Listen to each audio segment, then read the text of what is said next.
Nunca gostei muito de elevadores, mas sempre os usei por praticidade. Nunca fui claustrofóbico, apenas desconfiava daquelas caixas de metal suspensas por cabos. Sempre pensei que, se algo desse errado, seria impossível escapar. Depois do que aconteceu comigo, passei a usar escadas sempre que posso, mesmo em prédios altos. Era tarde da noite quando precisei buscar alguns documentos no escritório. O prédio onde eu trabalhava ficava quase vazio depois das 10. Entrei pela portaria, cumprimentei o vigia sonolento e fui até o elevador. O andar do meu escritório era o 8º, nada demais.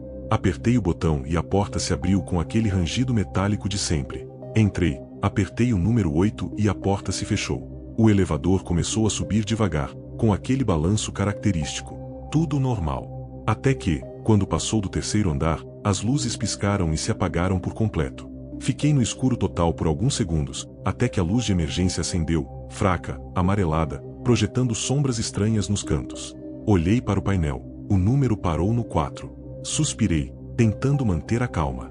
Achei que o elevador tinha travado. Mas então senti algo. O ar pareceu ficar mais denso, como se houvesse outra pessoa respirando dentro da cabine. Instintivamente olhei em volta, mas estava sozinho. Apertei o botão de emergência, mas ele não respondeu. Tentei usar o celular, sem sinal. Foi nesse silêncio que ouvi o primeiro som, um estalo seco, vindo do teto do elevador, como se algo tivesse se movido lá em cima. Olhei para a pequena abertura de ventilação, mas não vi nada. Ainda assim, tive certeza de que havia alguém ali. O elevador sacudiu levemente e voltou a subir, mas o painel não mostrava os números dos andares. Só havia um traço vermelho piscando, como se o sistema estivesse falhando. O medo cresceu dentro de mim quando percebi que estava subindo muito além do 8º andar. O prédio tinha apenas 10 andares, mas o elevador não parava. Subia cada vez mais rápido, e o painel marcava números que não existiam: 11, 12, 13, até chegar em 17. A porta se abriu com um barulho suave. O corredor à minha frente não era do prédio. O chão era de azulejos antigos, as paredes descascadas, e lâmpadas piscavam no teto baixo. Um corredor estreito, úmido, que parecia abandonado há décadas. Eu sabia que não deveria sair, mas também não queria ficar preso. Dei um passo para fora.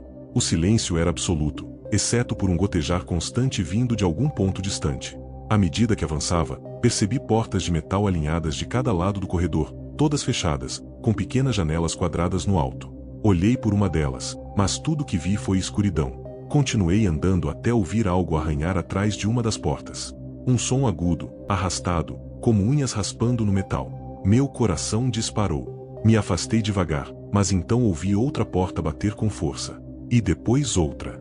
Uma a uma, todas começaram a tremer, como se algo tentasse sair. Corri de volta para o elevador, mas quando cheguei, a cabine não estava mais lá. Apenas o vão aberto, escuro, descendo até o nada. O gotejar do corredor agora soava mais alto, misturado a passos arrastados que vinham se aproximando. Desesperado, apertei todos os botões ao lado da porta. A cabine finalmente retornou, mas quando a porta abriu, não vi o interior normal. Estava escuro, e dentro havia a silhueta de alguém parado, imóvel, ocupando todo o espaço. O ar ficou insuportavelmente frio. Fechei os olhos, sem coragem de entrar, e fiquei rezando para aquilo acabar. Quando abri de novo, o elevador estava normal, vazio, com o painel aceso mostrando o andar 8. Entrei rápido, e antes que a porta se fechasse, ouvi um sussurro vindo do corredor atrás de mim: "Você não devia ter saído." O elevador desceu sozinho até o térreo. Quando a porta abriu, o vigia ainda estava na recepção, lendo seu jornal como se nada tivesse acontecido. Saí cambaleando, sem olhar para trás. Dias depois, tentei comentar com colegas de trabalho sobre o que tinha acontecido, mas ninguém acreditou. Disseram que o prédio nunca passou de 10 andares e que não havia registro de nenhum problema no elevador naquela noite. Eu sei o que vi. Sei aonde fui levado. Desde então, não confio mais em elevadores. Porque às vezes, quando a porta se fecha, o destino não é exatamente o que você escolheu.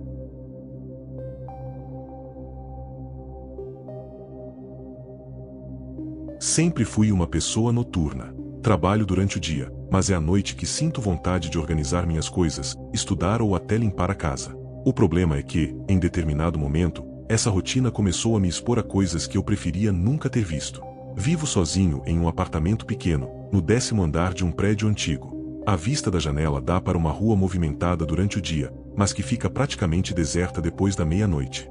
Costumava deixar as cortinas abertas, porque gostava de ver as luzes da cidade, os postes acesos e a sensação de estar acima de tudo. Mas isso mudou completamente depois de uma noite específica. Era quase 2 da manhã e eu estava sentado no sofá, com o computador no colo. O silêncio era absoluto, exceto pelo barulho distante de um cachorro. Em certo momento, sem perceber, olhei para a janela. Foi rápido, mas juro que vi alguém em pé, no prédio da frente, exatamente alinhado à minha altura, me observando. Não dei muita importância, porque todos os prédios têm vizinhos. Só que, no dia seguinte, percebi algo perturbador. Aquele andar estava vazio havia meses. Eu sabia disso porque havia uma placa de aluga-se no portão, e já tinha comentado com o porteiro. Tentei ignorar. Continuei minha rotina, mas a cada madrugada voltava a sentir o peso de um olhar vindo da janela oposta. Às vezes, conseguia ver a silhueta com mais clareza. Um corpo magro, parado atrás do vidro, imóvel, acompanhando cada movimento meu. O mais estranho era que as luzes daquele apartamento nunca se acendiam. Certa noite, decidi registrar. Peguei o celular e comecei a filmar discretamente. Por alguns segundos, nada apareceu. Mas, quando aproximei a imagem e ajustei o foco, percebi que a silhueta estava mais perto do vidro, como se soubesse que eu estava gravando. Senti meu estômago revirar e desliguei na hora. No dia seguinte, conferi o vídeo. E foi pior do que eu imaginava. A gravação mostrava nitidamente a figura encostada na janela, mas não havia traços de rosto. Apenas uma massa escura no lugar da cabeça, algo que se movia levemente, como fumaça densa. A partir dessa noite, a situação ficou insuportável. Eu acordava de madrugada com a sensação de ser observado. O mais aterrorizante era que, mesmo com as cortinas fechadas, conseguia perceber uma sombra projetada no tecido, como se a luz da rua delineasse alguém parado do lado de fora. Uma madrugada, a coragem me abandonou. Eu estava na cama quando ouvi 3 batidas secas no vidro da janela da sala. 3 batidas, firmes, como se alguém quisesse entrar. Tremendo, levantei devagar, caminhei até a sala e, sem acender a luz, puxei a cortina com um movimento brusco. O que vi me marcou para sempre. A figura estava do lado de fora, colada ao vidro, como se flutuasse no 10º andar. Não havia olhos, mas eu senti claramente que ela me olhava. O rosto era apenas uma sombra pulsante, e dela vinham ruídos baixos, quase como um sussurro sufocado. Fiquei paralisado, incapaz de gritar, até que um dos postes da rua piscou. Quando a luz voltou, a figura havia desaparecido. Passei os dias seguintes sem dormir. Evitava a sala, mantinha as cortinas fechadas, mas de nada adiantava. Comecei a encontrar marcas no vidro, como se mãos úmidas tivessem se apoiado ali durante a noite. Perguntei ao porteiro sobre o apartamento da frente. Ele confirmou que estava vazio, mas acrescentou que moradores antigos falavam de pessoas que, anos atrás, viam vultos naquele andar. Um homem teria se jogado dali, e desde então, o local nunca mais foi alugado por muito tempo. Não sei se acredito nessa história. Só sei que aquilo continua. Ontem mesmo, enquanto escrevia este relato, ouvi as mesmas 3 batidas na janela. Não tive coragem de olhar. Apenas fiquei sentado, rezando para que a coisa não atravessasse o vidro. Se você mora em um prédio alto e gosta de deixar as cortinas abertas durante a noite, pense bem. Nem sempre o que você vê do outro lado é apenas um vizinho curioso. E se um dia ouvir batidas no vidro, talvez seja tarde demais para fechar as cortinas.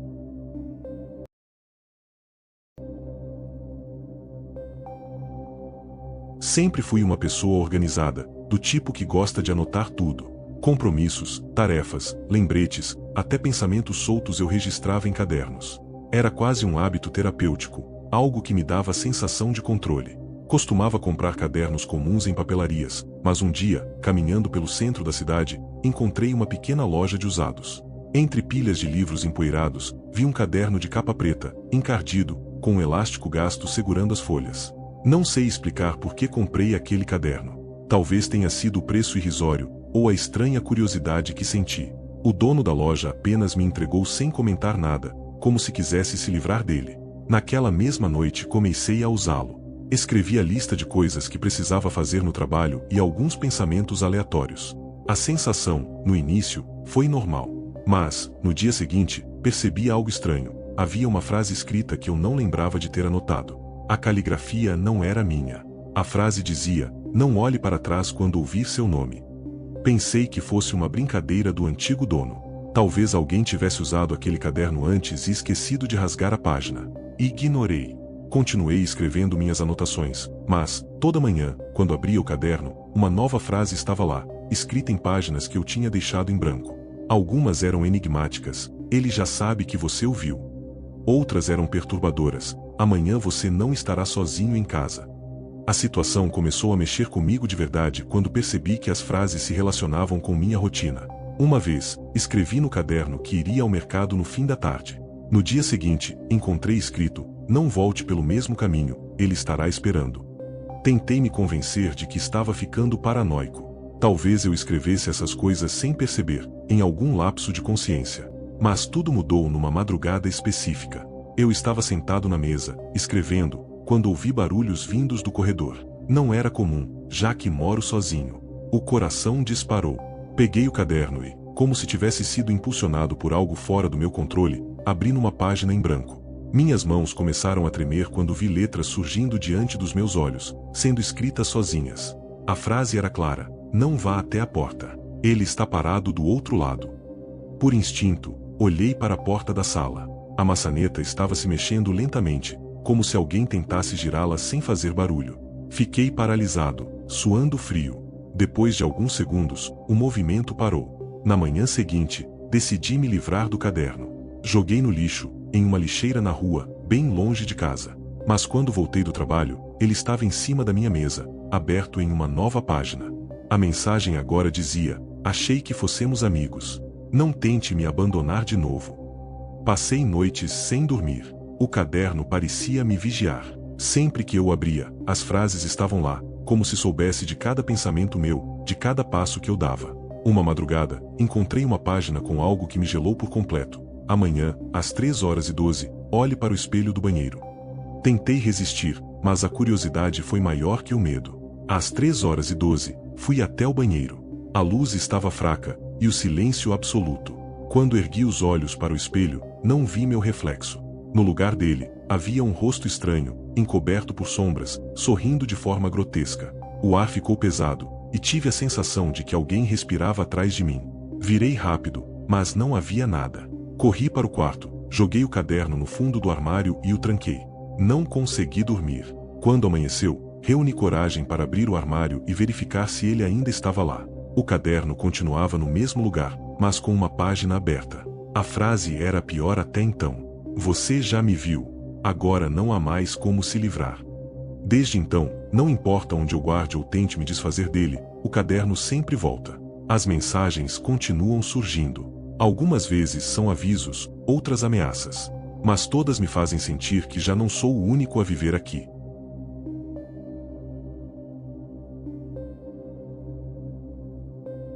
Sempre tive o costume de usar fones de ouvido para dormir. Coloco músicas calmas ou sons de chuva, porque me ajudam a relaxar. Vivo em um bairro tranquilo, então nunca tive problemas com barulhos externos. Pelo menos até uma noite específica, que mudou completamente a maneira como eu enxergo o silêncio da madrugada. Era uma terça-feira. Cheguei do trabalho exausto, jantei e fui para a cama por volta das 11. Coloquei os fones, iniciei a playlist de sempre e fechei os olhos. O sono veio rápido, mas no meio da madrugada acordei com algo estranho. A música tinha parado. Quando tirei os fones para conferir, percebi que não era só a música que havia cessado. O silêncio dentro do quarto era absoluto, sufocante, diferente de qualquer outro que já tinha sentido. Nenhum carro passando na rua, nenhum cachorro latindo ao longe, nem mesmo o som do motor da geladeira. Era como se o mundo tivesse sido desligado por alguns instantes. De repente, no meio desse vazio, ouvi uma respiração pesada bem próxima do meu ouvido. Meu corpo congelou. Eu estava deitado sozinho, mas o som era nítido, quente, real. Virei rapidamente para o lado e não havia ninguém. O quarto estava do mesmo jeito de sempre. Tentei me convencer de que era imaginação. Coloquei os fones de novo, mas a música não voltava. Só um chiado baixo, que parecia aumentar cada vez mais. Quando prestei atenção, percebi que não era chiado, eram sussurros. Palavras arrastadas, sem sentido claro, mas que me davam a sensação de serem direcionadas a mim. Arranquei os fones, taquei o celular no chão e acendi a luz. O silêncio voltou de novo, absoluto. Passei o resto da noite acordado, sem coragem de fechar os olhos. Nos dias seguintes, tentei retomar a rotina, mas o fenômeno se repetia. Sempre entre 2 e 3 da manhã, a música parava e o silêncio tomava conta. A respiração voltava, os sussurros aumentavam, e às vezes eu tinha a impressão de ouvir meu próprio nome sendo chamado de forma arrastada, como se viesse de dentro da parede. O que mais me perturbava era que isso não acontecia em nenhum outro lugar. Se eu dormia no sofá, nada acontecia. Só dentro do meu quarto. Uma madrugada, decidi gravar. Deixei o celular ligado, com o microfone ativo, enquanto fingia dormir. Às 2h47, como se obedecesse a um relógio, o quarto mergulhou no mesmo silêncio. No áudio gravado, pude ouvir claramente, passos lentos se aproximando da cama, parando bem ao lado. Depois, uma voz baixa, quase rosnando, pronunciou meu nome. Na gravação, dá para me ouvir prendendo a respiração. Depois, um som de algo arrastando as unhas pela parede, devagar, até o ruído cessar. Desde essa noite, não consigo mais dormir no quarto. Estou usando o sofá da sala, mas sei que não vai adiantar por muito tempo. Ontem, pela primeira vez, o silêncio veio até mim ali também. Foi rápido, mas o bastante para eu ouvir a respiração atrás do sofá, como se alguém estivesse debruçado, observando meu sono. Agora vivo em alerta constante. Carrego fones comigo, mas não ouso usá-los. O silêncio que antes me trazia paz se transformou em um prenúncio do pior.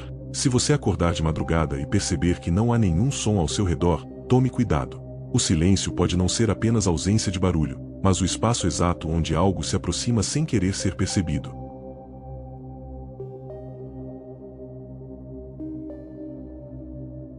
Sempre achei estacionamentos de madrugada lugares estranhos. Durante o dia, eles são cheios de movimento, buzinas, passos apressados, carrinhos de compras. Mas quando a noite cai, aqueles espaços gigantes de concreto, com fileiras intermináveis de carros parados, parecem se transformar em algo diferente. É como se escondessem uma vida própria, algo que só desperta quando a maioria das pessoas já foi embora. Na época, eu trabalhava até tarde e costumava sair do escritório por volta das 11 da noite. Meu carro ficava em um estacionamento subterrâneo. Era um lugar amplo, dividido em vários níveis, mas quase sempre vazio quando eu chegava para buscar o veículo. No início, não me incomodava. Só que, depois de algumas semanas, comecei a reparar em detalhes que não faziam sentido. O primeiro sinal foi o eco dos passos. Eu andava sozinho, mas tinha a impressão de ouvir outro par de passos, sincronizados com os meus, um pouco mais lentos, como se alguém me seguisse. Sempre que parava, o som parava também. Olhava ao redor e não via ninguém. Depois, vieram os reflexos. Uma noite, passei por entre duas colunas e vi, de relance, algo que me fez gelar. No vidro lateral de um carro estacionado, percebi claramente a silhueta de uma pessoa andando logo atrás de mim. Virei rápido, e não havia nada. A situação foi piorando. Certas vezes, percebia carros posicionados em lugares diferentes de um dia para o outro, mesmo que o estacionamento estivesse praticamente abandonado àquela hora. Uma vez, vi um veículo com os vidros todos embaçados, como se alguém estivesse lá dentro respirando. Mas quando cheguei mais perto, não havia ninguém no interior. A noite que me marcou para sempre aconteceu em uma sexta-feira. O prédio já estava vazio, e eu desci sozinho até o segundo subsolo. Assim que a porta do elevador se abriu, senti o ar mais pesado do que o normal. As luzes fluorescentes piscavam de forma intermitente, e o espaço estava tomado por um silêncio denso, que fazia até o som dos meus passos soar estranho. Atravessei o corredor em direção ao meu carro, mas algo me fez parar. Na fileira ao lado, vi uma criança. Era pequena, de no máximo 6 anos, em pé entre dois veículos. Estava imóvel, olhando diretamente para mim. O instinto imediato foi pensar que alguém a tinha deixado ali, mas a cena não fazia sentido. Quem levaria uma criança para um estacionamento subterrâneo vazio quase meia-noite? Antes que eu pudesse reagir, a criança deu 2 passos para frente. O som não ecoou, como se não tivesse peso algum. Quando percebi, os olhos dela eram completamente pretos, sem branco, sem reflexo. Ela abriu a boca lentamente, mas não saiu nenhum som. Ainda assim, dentro da minha cabeça, ouvi como um grito agudo, doloroso, que me fez pressionar as mãos contra os ouvidos. Corri em direção ao carro, sem olhar para trás. Enquanto corria, os sensores de movimento do estacionamento começaram a acender as luzes uma por uma, acompanhando meu trajeto, como se algo se movesse logo atrás. Destranquei o carro com as mãos tremendo e bati a porta com força. Do banco do motorista, vi pelo retrovisor a mesma criança parada atrás do carro, imóvel, olhando diretamente para mim. A luz falhou mais uma vez, e quando voltou, não havia mais nada. Depois desse dia, nunca mais usei aquele estacionamento. Pedi para deixar o carro na rua, paguei mais caro, não me importei. Mas até hoje, quando passo por estacionamentos subterrâneos ou shopping centers quase vazios, Sinto mesmo arrepio subindo pela nuca, como se alguém me observasse entre as fileiras de carros. Se algum dia você estiver sozinho em um desses lugares, tarde da noite, e ouvir passos que não são seus, não olhe para trás. E se vir uma criança parada, olhando em silêncio, corra. Não é uma criança.